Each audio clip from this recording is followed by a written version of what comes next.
az egyetemes törvények értelmében, az egyensúly törvénye értelmében csak annyit kaphatok, amennyit adtam.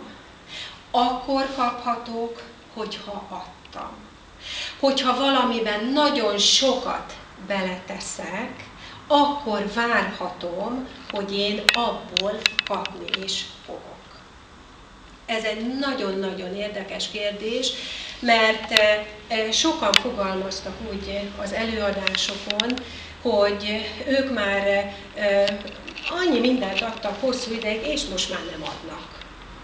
Kérem szépen, ez így a kérdésnek a teljes leegyszerűsítése. Mert kell tudni az életben várni és kivárni. Mert jó helyen lenni, jókor és jó időben, ez egy nagyon szerencsésen és jól megfogalmazott és befolyásolható várakozás, pozitív várakozása a dolgoknak.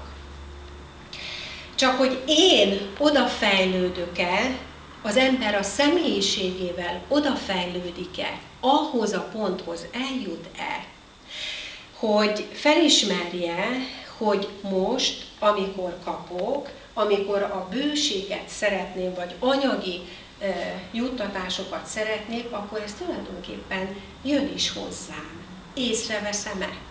Tehát, hogy észreveszem-e, hogy csak-csak nagy dolgokra várok, nagy összegekre várok, az apró dolgokat meg folyamatosan nem is jegyzeteltem, most már hosszú-hosszú időn keresztül. És ebbe nem csak anyagi dolgok tartoznak bele.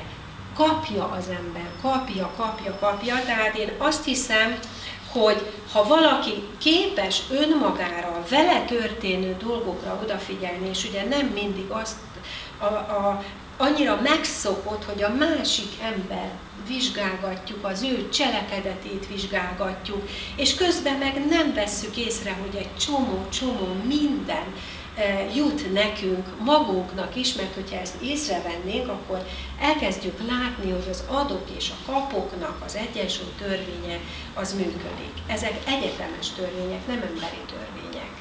Tehát ez akkor is így van, ha valaki nem tud róla.